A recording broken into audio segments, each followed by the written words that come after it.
지난 추석 때 시골에 갔다가 평상시에 대추가 잘 열리던 대추나무에 열매가 부실한 것을 보고 거기 있는 동생한테 물었습니다. 이 나무가 왜 그렇게 됐느냐? 그랬더니 이 대추나무가 빗자루병에 걸려서 이렇게 부실하다 하는 얘기를 했습니다. 대추 빗자루병이라고 하는 것은 마이코플라스마라고 하는 세균 때문에 생기는 병인데, 매미 같은 그런 매개체가 이렇게 병을 옮겨주면 잔가지만 잔뜩 나다가 결국 시름시름 앓다가 나무가 죽게 되는 그런 병입니다. 이 병이 뿌리까지 퍼지게 되면 새로 나는 대추나무의 싹들도 빗자루병 잎사귀가 나오게 된다고 하는 것입니다. 그래서 대추나무 방제를 하려면 여러 가지 주사와 약을 놓기도 하지만 결국에 가서는 그 줄기를 잘라내야만 다른 가지들이 산다고 하는 것입니다. 신앙도 마찬가지입니다. 어제까지는 좋은 믿음으로 신실한 열매를 맺었어도 오늘 병들거나 충이 먹으면 잔가지가 많아지듯이 분주하다가 결국은 시름시름 앓고 우리 믿음이 실패할 수 있다고 하는 것입니다. 바라기는 우리 모두가 항상 건강한 믿음, 하나님 앞에서 풍성한 열매가 가득한 삶을 가질 수 있기를 주의 이름으로 축원합니다. 오늘 우리가 읽은 본문의 말씀은 예수님께서 산상보훈 말씀하신 그 산상보훈의 마지막 결론 부분입니다. 마태복음 5장, 6장, 7장을 두고 산상보훈이라고 말을 하는데, 산상보훈이라고 하는 것은 산 위에서 보배로운 말씀을 하셨다, 그래서 산상보훈입니다. 그런데 마태복음 7장 13절부터 27절까지 보면 네 가지 대조를 이루면서 경고 형식으로 산상보훈을 결론 짓고 있다고 하는 점입니다. 13절과 14절에 보면 두 가지 길, 생명으로 인도하는 좁은 문과 멸망으로 인도하는 크고 넓은 문에 대한 이야기를 합니다.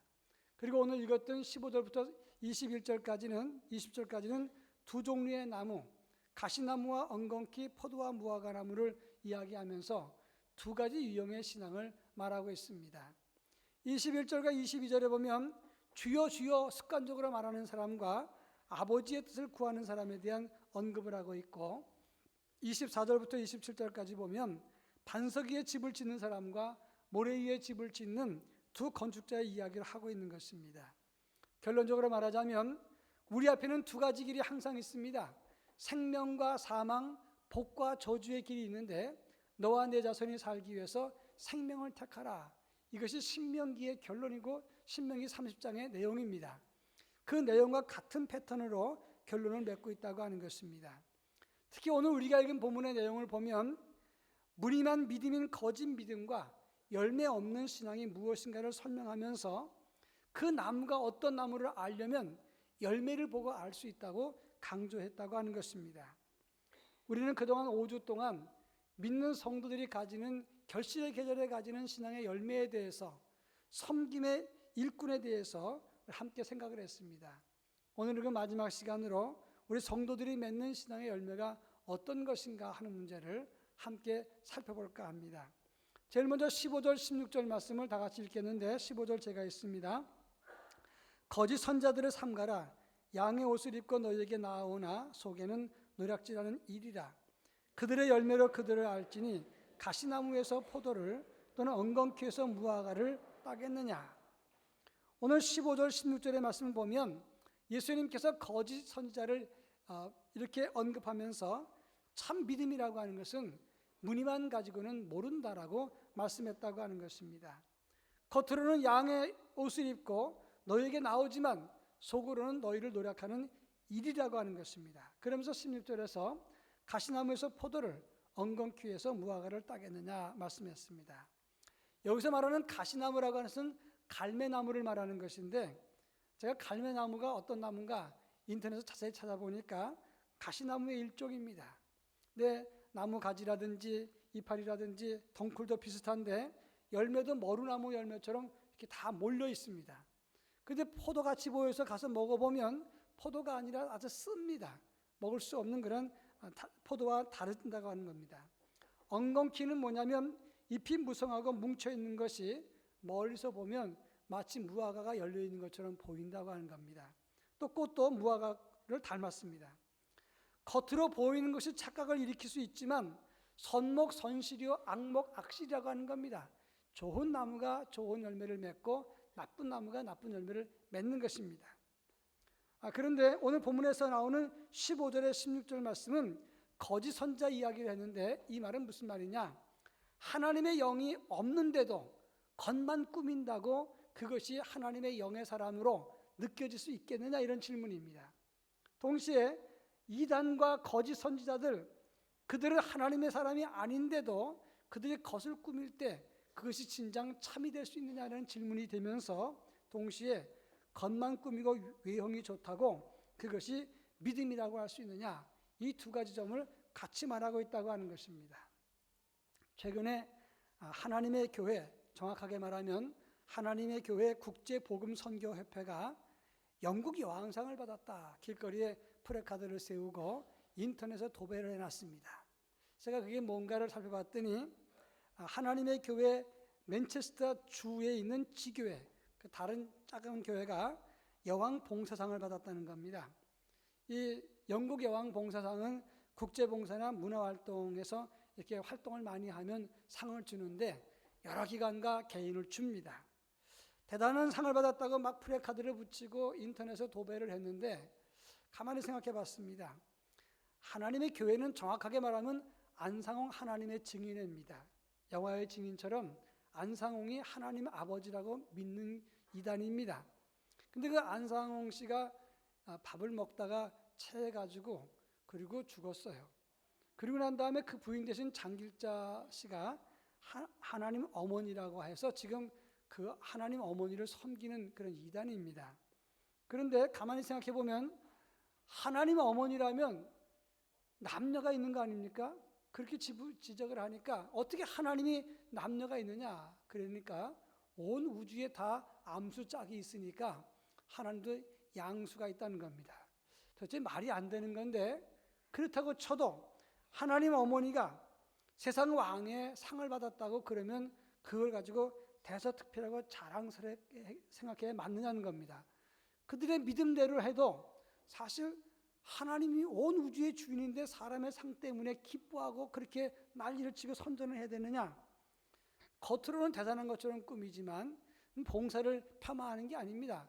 겉으로 대단한 것 같지만 실상은 이단일 뿐이라 하는 겁니다. 아무리 꾸며도 그리스도의 복음과 구원이 없으면 가짜일 뿐이고 하나님의 영이 없으면 진리의 영이 될 수 없다고 하는 것을 말하는 것입니다. 열왕기상 22장에 보면 유다왕 여호사밧과 그 북왕국 이스라엘 아합 왕이 아람 나라를 치자, 공격하자고 서로 이야기를 합니다. 왜 남북이 원수처럼 지내다가 이때는 화해를 하냐면 이 둘이 사돈지간이기 때문에 그렇습니다. 그래서 이제 의논을 하는데 의로운 왕이었던 여호사밧이 아합에게 묻습니다. 하나님께 한번 묻고 나가자. 아합 왕은 자기 나라에 있는 선지자 400명을 동원해가지고 이렇게 묻습니다. 내가 길르앗 라못에 가서 저 아람 나라를 치겠느냐? 그러니까 모든 400명의 예언자들이 가면 틀림없이 승리합니다 라고 이야기를 합니다. 그런데 여호사밧이 아무도 400명이 동시에 얘기를 하니까 믿어지지가 않고, 또 다른 선지자가 없습니까? 그때 아합이 말합니다. 이물라의 아들 미가엘이라는 놈이 있는데 내게 늘 흉한 예언만 해서 빼놨다. 그 사람도 데려다가 예언을 들읍시다. 사람들이 이제 미가엘을 데리고 옵니다. 400명 전체가 다 괜찮다 그랬으니까 너 알아서 하라, 얘기를 귀뜸해 줍니다. 미가가 와서 하는 말이 거짓 영의 깨임을 받아서 이 전쟁에 나가면 반드시 내가 죽으리라. 그때 400명의 예언자들이 난리가 났습니다. 미가의 뺨을 때리면서 하나님의 영이 우리를 떠나서 언제 너한테 갔느냐 야단을 칩니다. 그리고 아합 왕은 저놈을 감금하라.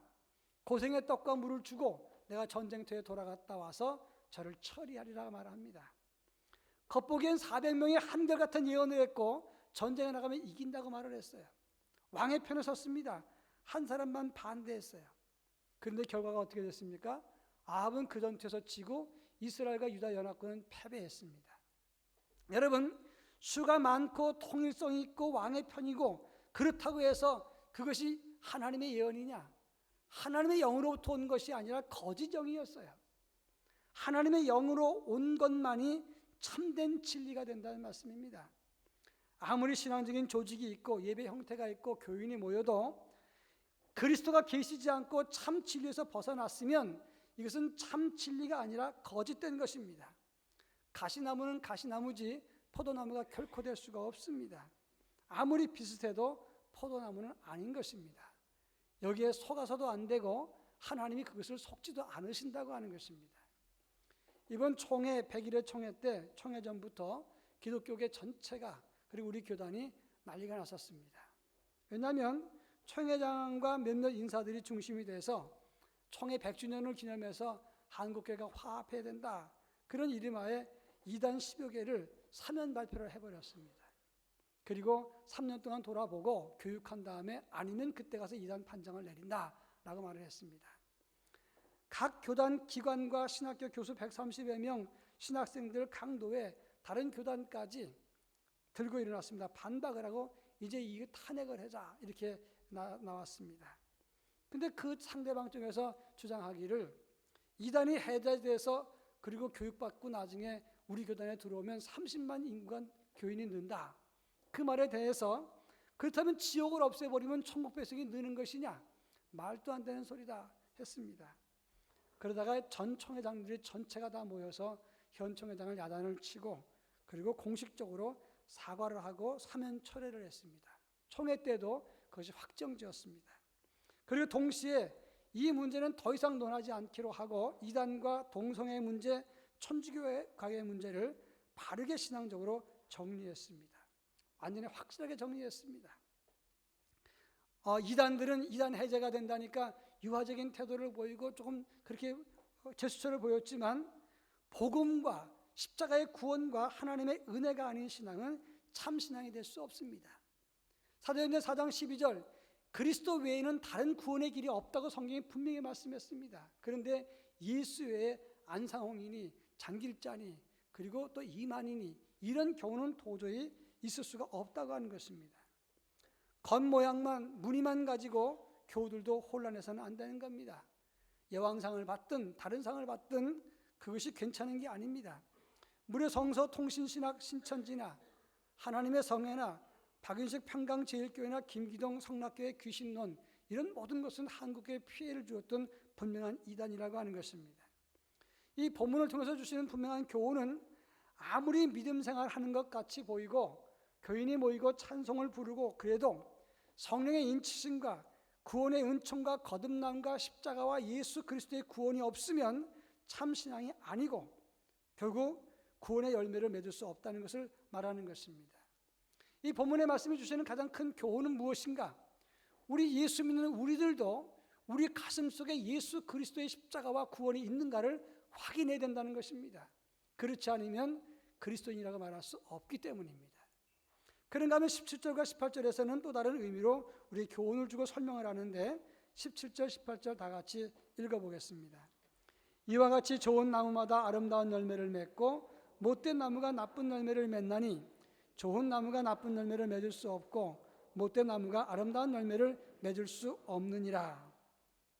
이 본문을 보면 15절부터 18절까지 내용을 볼 때 이것이 마치 그 포장지 같은 느낌이 있습니다. 어떤 거냐면 백화점 포장지를 가만히 보면 회색 포장지가 이렇게 보면 무지갯빛이 나고 이렇게 보면 흰빛이 나지 않습니까? 그것처럼 이 본문 내용도 그렇게 설명할 수 있습니다. 15절 16절에 나오는 가시나무와 포도나무, 엉겅퀴와 무화과 나무는 나무가 다른 겁니다. 다시 말해서 하나는 하나님의 진리의 영이 있는 것이고 하나는 하나님의 진리의 영이 없는 다른 나무를 말하는 것입니다. 그런데 17절부터 18절까지 말씀을 보면 원어를 보면 좋은 나무와 못된 나무에 대한 얘기가 나오는데 이 말은 다른 나무를 말하는 게 아니라 건강한 나무와 병든 나무를 말하는 겁니다.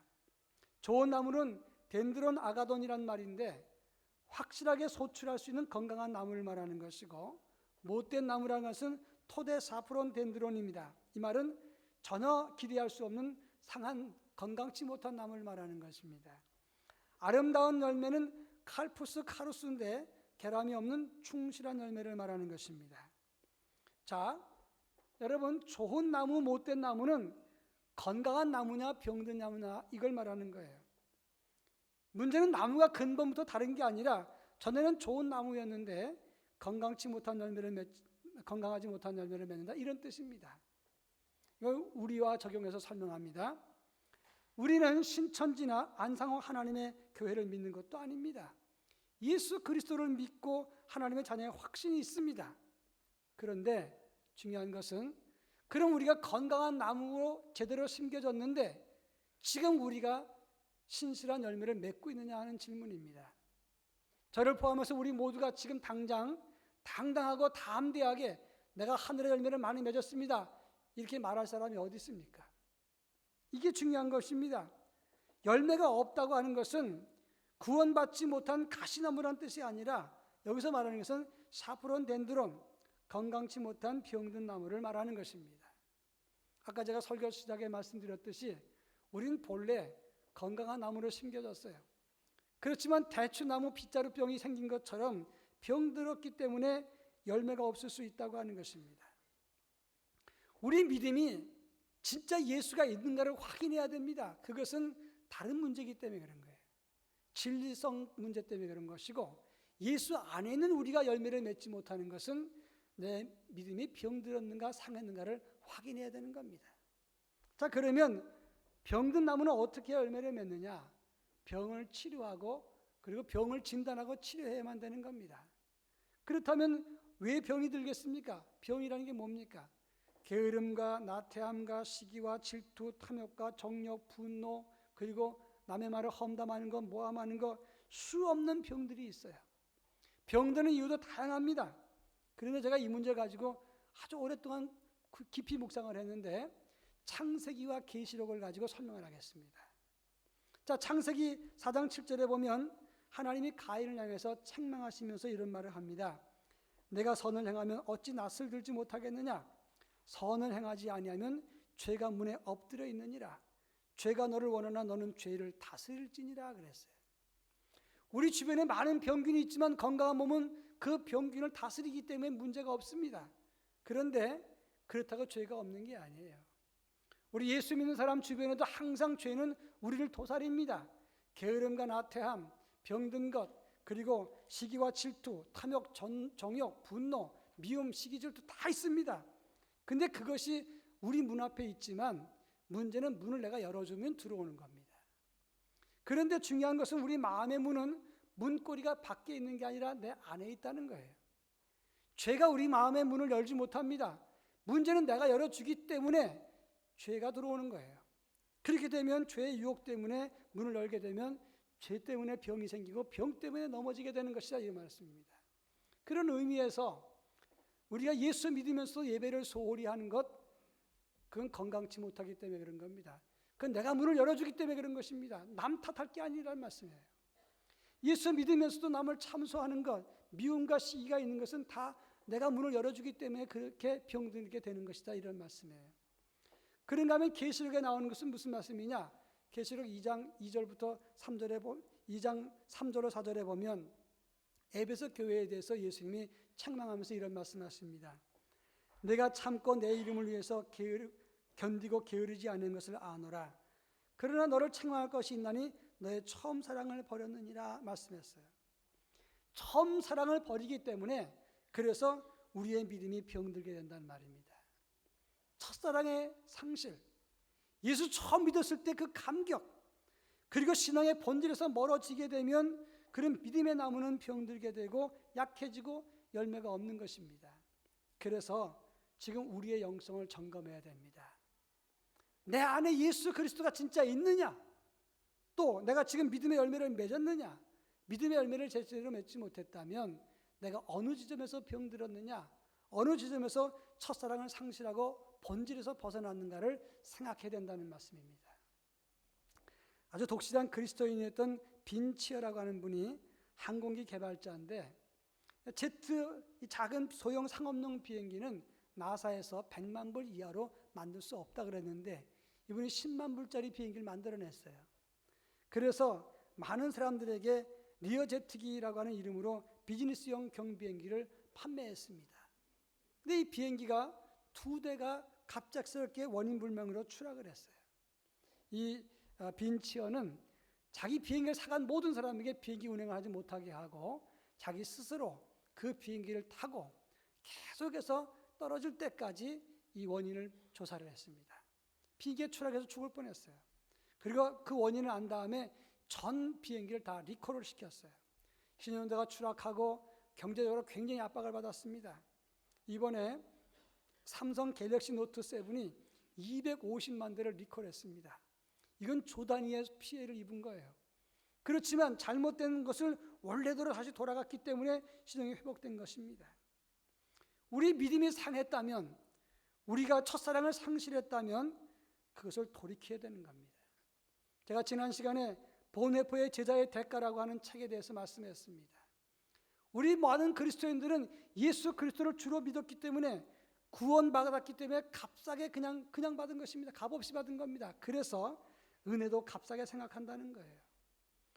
회개 없는 용서의 설교, 참회가 없는 성찬식, 사도 정신없는 은혜, 십자가 정신없는 활동, 의미 없는 기도, 내용 없는 기도, 예수 정신에서 먼 신앙, 다 값싼 은혜라고 말을 했습니다. 예수 믿고 구원받은 것은 우리가 그냥 받은 거예요. 그렇다고 믿음 생활이 끝난 게 아닙니다. 그 다음에 여기서 머무는 게 아니라, 구원은 값싸게 받았지만 예수 닮고 제자가 되는 것은 다른 문제입니다. 우리가 그리스도 안에서 제자가 되었다면 반드시 제자로서의 열매를 맺어야 되는 것입니다. 최근에 패럴림픽, 장애인 올림픽이 끝났는데 그 경기에서 아주 의미가 있는 걸 봤어요. 보치아라고 하는 경기인데, 여러분 보치아가 뭔지 아십니까? 뇌성마비 중증 장애인과 운동성 장애인들만 참여할 수 있어요. 이게 뭐냐면, 장애우들이 공을 굴리거나 발로 차거나 그나마도 그걸 못하면 홈통에 이렇게 껴가지고는 스틱을 입에다 물고 툭 쳐가지고 공이 내려가서 그 가운데 있는 표적구에 가까이 붙으면 점수를 더 따는 겁니다. 옛날에 그런 거 있지 않습니까? 가운데 원 그려놓고 동전 던져서 가장 가까운 거 다 먹는 거, 이런 거랑 똑같은 거예요. 그런데 우리나라가 8회 연속 금메달을 땄다는 겁니다. 4년마다 한 번씩 나니까 48, 32, 32년 동안 금메달을 땄어요. 이번에 정호은 선수가 금메달을 땄습니다. 제가 그걸 가만히 보면서 처음에 이게 뭔 경기인가 봤어요. 근데 이상하게 몸을 막 비틀면서 홈통에다가 작대기를 물고 톡 쳐갖고 내려가서 딱 갔는데 기가 막히게 우리가 이겼단 말이에요. 근데 그걸 보면서 제가 마음속에 확 들었던 생각이 뭐냐면, 우리가 성령의 사람으로 성령의 열매를 맺는 것은 다른 비결이 없어요.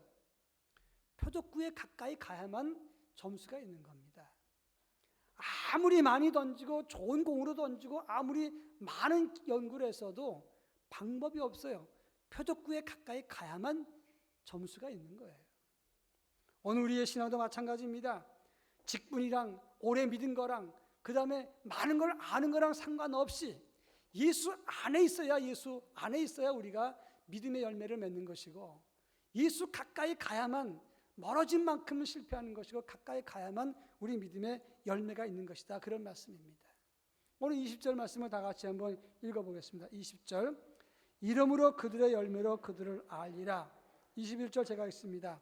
나더러 주여 주여 하는 자마다 다 천국에 들어갈 것이 아니요 다만 하늘에 계신 내 아버지의 뜻대로 행하는 자라야 들어가리라.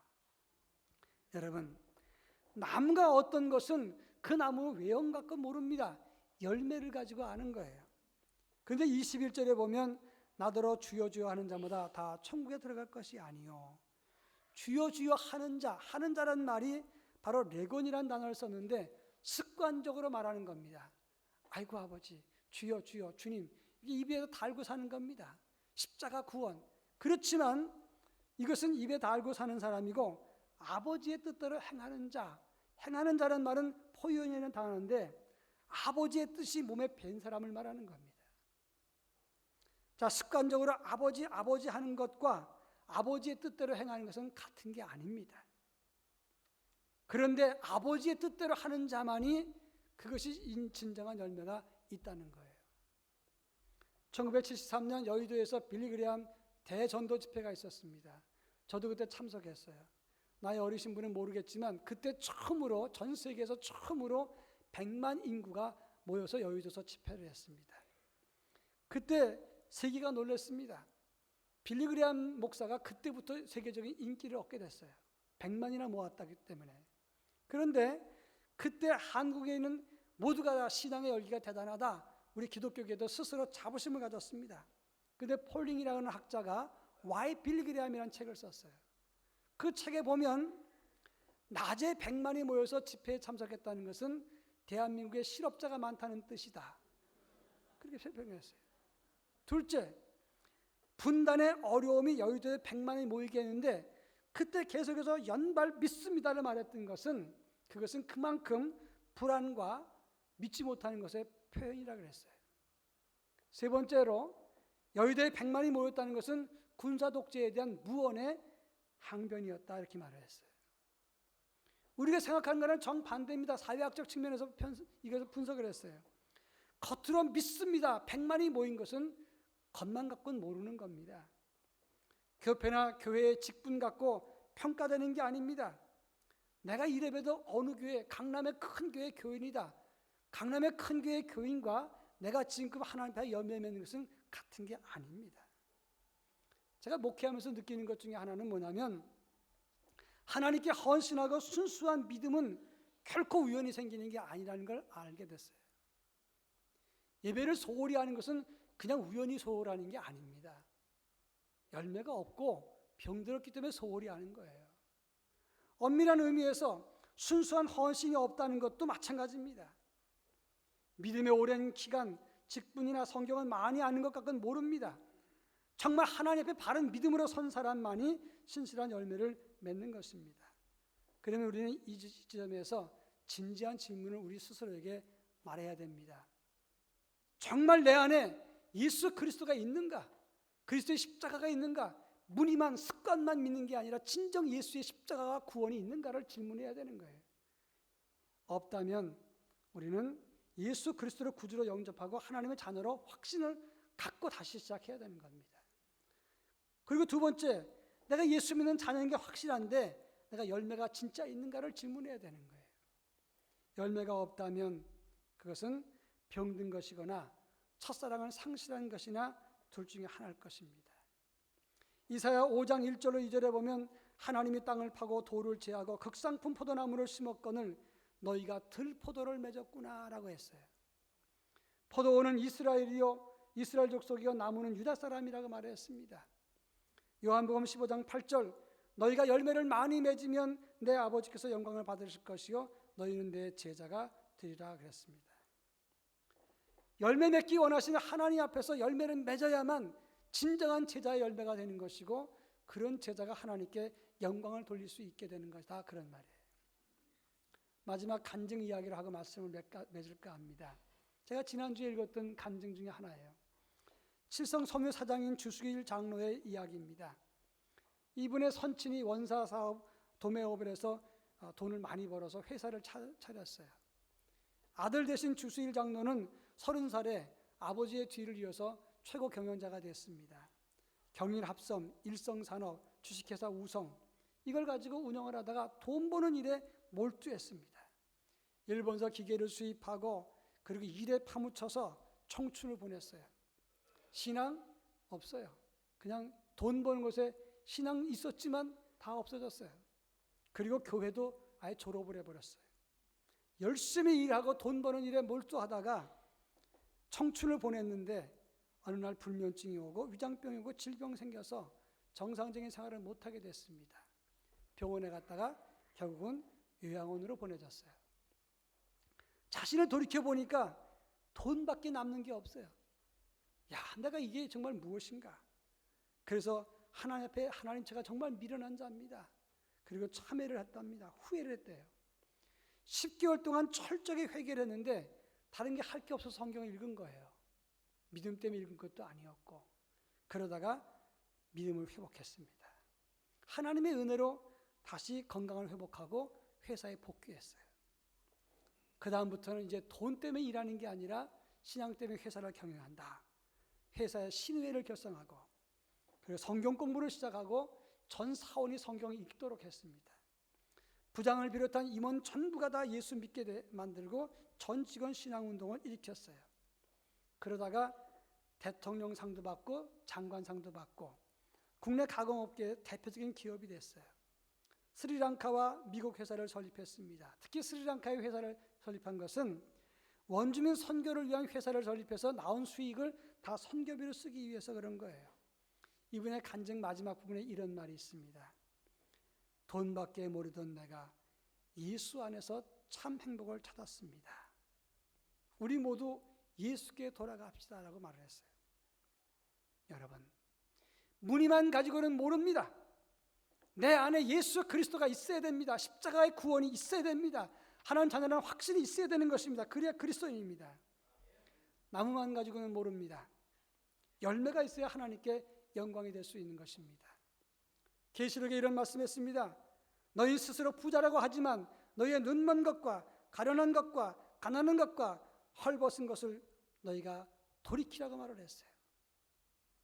우리 모습을 돌이켜서 내 안에 예수가 있는가를 확인하고 내가 예수에게서 얼마나 멀어졌는가, 내가 얼마나 죄를 용납했는가를 생각한 다음에 이제는 주 앞에 돌이켜서 하늘의 열매를 맺어야 잘 산 인생이 되는 것입니다. 그것이 진정한 그리스도인의 열매가 되는 것입니다. 바라기는 우리 모두가 값싼 은혜가 아니라 참 열매를 맺는 참 제자로서의 모습을 갖는 우리 모두가 될 수 있기를 주의 이름으로 축원합니다. 사랑 많으신 하나님 아버지, 우리는 무늬만 믿는 자가 되었는지를, 또 우리가 나무지만 참 열매가 있었는가를 살펴볼 수 있게 주옵소서.